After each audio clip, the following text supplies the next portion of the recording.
Jatend migao mar arita Kipchumba Murkomen nogolo siem ne josiasa manyao sigwe kendo genni mapachoka ni gibiro moto e badgi. Kolose kaunti Manandi, Murkomen okone kaka piny owacho ok gibiye mondo mi josiasa moko ma ok ohero kel pogruok e kind jo Kenya. Ogolo siem makamano bang' man en jalo jatend piny Rigathi Gachagua liekone po ni yiero mag 2027 kotime yo makare to koko nyalo neno thur kae.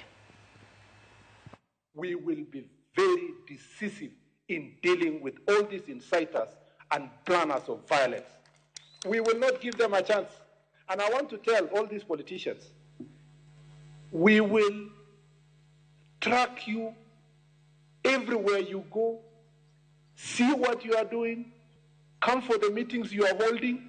We will not allow you to have a free space to operate on matters of violence. Muko kwa rada ya serikali usiku na mchana. You better just know that. And I want to warn people's children, including recently elected leaders, who are following merchants of violence and chaos, and who are planning violence for our country, that you better run away. Hatutakubali tuseme kwamba sisi ndio tutakuwa kwa ofisi kwa wakati huu. Ati na mtu tumpatie nafasi au konganishe wa Kenya na alete vita ati kwa sababu yeye amepoteza kiti